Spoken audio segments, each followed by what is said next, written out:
A'udzubillahi minasyaitonirrajim. Bismillahirrahmanirrahim. Assalamualaikum warahmatullahi wabarakatuh. Tuan-tuan dan puan, anda bersama dengan saya Ustaz Zai dalam siri Tadabbur Surah Juzuk 30.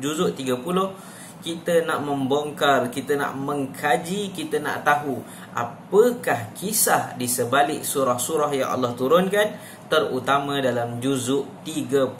Okey. So hari ni kita nak tengok surah mana pula Ustaz? Hari ni kita nak tengok surah yang bernama surah Al-Ma'un. Surah mana ni Ustaz? Surah Al-Ma'un ni.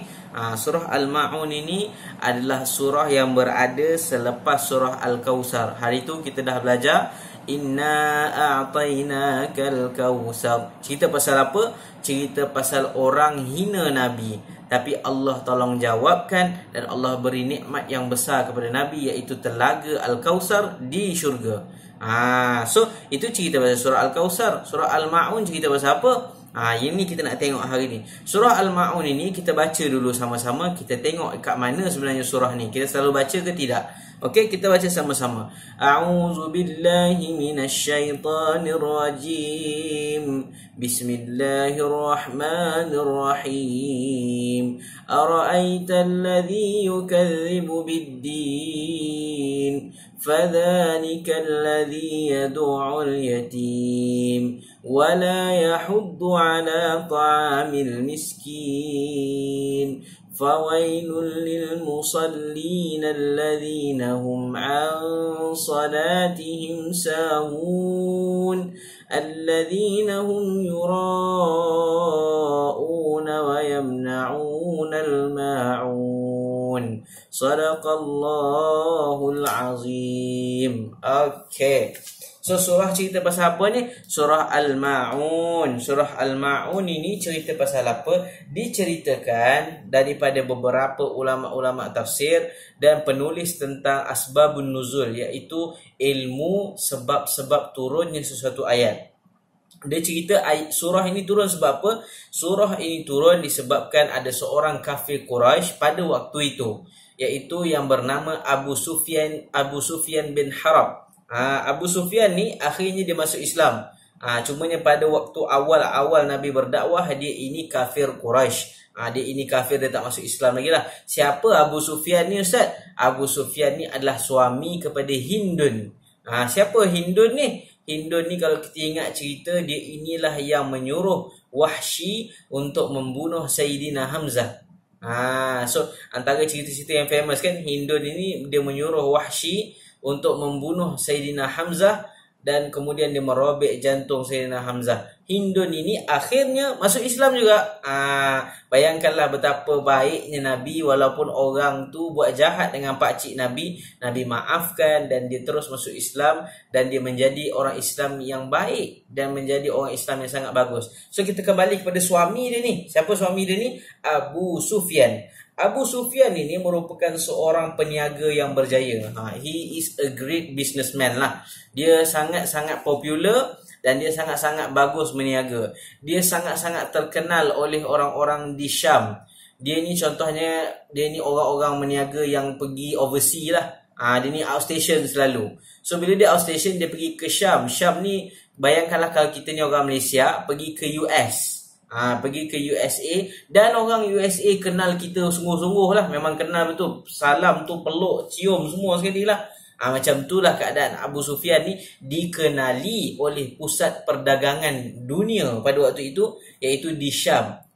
So dia ni sangat hebat dan dia ni ada ilmu-ilmu politik yang baik. Maksudnya dia ni pandai negotiate, dia pandai berborak, dia ni pandai tawar-menawar, sehingga menyebabkan orang-orang Mekah menjadi kaya dan menjadi sangat-sangat hebat disebabkan Abu Sufyan ini punya kemahiran bercakap. Abu Sufyan ini walaupun sangat hebat, walaupun sangat-sangat popular, dia ini ada satu sikap lah. Apa sikap dia ni? Setiap minggu Abu Sufyan akan menyembelih 2 ekor unta. Bukan 2 ekor kambing, bukan 2 ekor ayam, 2 ekor unta ibu ayah, tuan-tuan dan puan, abang kakak. 2 ekor unta. Seekor unta sekarang harga dia lebih kurang dalam 9,000, 8,000 harga sekarang. So dia sembelih 2 ekor, bukan setahun sekali, tapi seminggu sekali. Bayangkanlah betapa kayanya dia ini, setiap minggu sembelih 2 ekor unta. Maksudnya setiap minggu invest 20,000 sembelih unta kali 4 minggu, at least sebulan dia invest 80,000 untuk sembelih unta. Buat apa dia sembelih unta ni banyak-banyak ni? Dia nak buat apa? Dia jamu orang makan. Dia ajak orang makan. Dia ajak orang ramai makan rumahku. Tetapi dari satu sikap dia. Apa sikap dia? Dia tak panggil semua orang datang makan rumah dia. Dia panggil orang-orang tertentu sahaja. Dia pilih orang. Dia tengok kalau orang tu kaya, orang tu memberi manfaat kepada dia, boleh projek dekat dia, boleh bagi dia macam-macam benefit. Jadi dia ajak orang tu datang makan. Dia buat gathering tu untuk orang-orang ada-ada saja. Orang-orang yang tak ada ni minta maaf tak dapat makan. Dia pilih orang nak bagi makan ni. Tapi dia ni buat baik dah. Sembelih unta nak bagi orang makan. Tapi dia pilih pula orang nak makan. Jadi satu hari ditakdirkan Allah Subhanahu Wa Taala datang seorang anak yatim. Anak yatim dan miskin pula tu. Datang minta. Anak yatim ni tahulah Abu Sufyan selalu masak unta setiap minggu. Dan mungkin ada lauk lebih. So, orang anak yatim ni pun datang dekat Abu Sufyan minta, wahai Abu Sufyan, aku nak minta kalau boleh nak makan sikit, boleh tak? Sikit je, tak banyak pun. Seorang je pun anak yatim tu, tak ramai. Seorang je nak minta makan. Rasa-rasa apa Abu Sufyan buat? Apa Abu Sufyan buat rasa-rasanya? Abu Sufyan buat apa lagi? Dia halau budak tu. Diceritakan dia ini bukan sekadar halau, dia hambat budak tu dengan tongkat yang dia pegang dekat tangan. Dia hambat keluar. Dia cakap, pergi kau, jangan duduk sini. Ni memalukan aku ni. Ni tempat orang ni. Aku tak nak engkau ada kat sini. Malu aku nanti. Bayangkanlah, dia menghalau anak yatim yang meminta makanan, sedangkan makanan ada di tangan dia dan berlebih-lebih pun. Sebab itu turunnya ayat daripada surah Al-Ma'un ini. Kalau kita perasan, Allah sebut, Ara'aital ladzi yukadzibu biddin. Tidakkah kamu melihat perangai-perangai orang yang mendustakan agama? Perangainya seperti buat baik, tetapi dia sebenarnya sedang mendustakan agama. Macam buat baik, sembelih tu dah baik, bagi orang makan dah baik, tapi sebenarnya dia pilih orang pula nak makan. Ayat kedua Allah sebut apa? Fadzalikal ladzi yad'ul yatim. Perangai pertama dia buat apa? Mereka ini menyisihkan anak-anak yatim. Ini perangai orang yang mendustakan agama. Dia tak suka anak yatim. Apa lagi perangai dia? Wala yahuddu ala ta'amil miskin. Tak suka beri makan kepada orang-orang miskin. Anak yatim dia tak suka, orang miskin pun dia tak suka. Inilah perangai orang yang mendustakan agama. Inilah kisah yang Allah nak cerita daripada surah Al-Ma'un. Allah nak cerita bahawa ada golongan di dunia ini yang mungkin kita nampak di luarnya buat baik, tetapi sebenarnya dia ini berselindung dalam kebaikan dia. Sebenarnya dia sedang mendustakan agama. Berhati-hatilah kita daripada menjadi orang itu. Jangan tuduh orang. Takut-takut kita yang buat. Jadi pesanan Allah kepada kita adalah berhati-hati. Takut-takut kitalah orang yang duk main-main dengan agama ni, yang mendustakan agama ni. Sangat-sangat bahaya sebab Allah mencela orang ini. Allah marah dengan orang ini dan Allah hinakan orang ini. Sehingga Allah sebut apa? Fawailul lil musallin.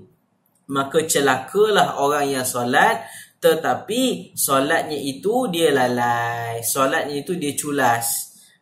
Kadang-kadang solat, kadang-kadang tidak.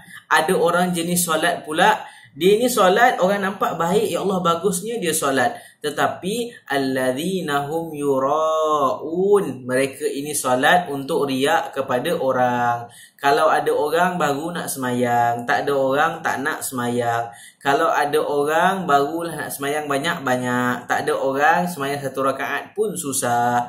Inilah perangai-perangai orang yang mendustakan agama. Allah punya pesanan kepada kita adalah jangan jadi seperti orang ini. Bukan Allah suruh kita cari siapa orang-orang ni. Allah bagi tahu kepada kita, kita kena hati-hati, takut-takut kitalah orang itu. So, tuan-tuan dan puan-puan, ibu ayah, abang kakak, terima kasih dengar kita punya perkongsian untuk kali ini. Semoga memberi manfaat. Kita sambung dalam perkongsian tadabbur surah juzuk 30 yang akan datang. Saya Ustaz Zai, kita jumpa lagi. Assalamualaikum.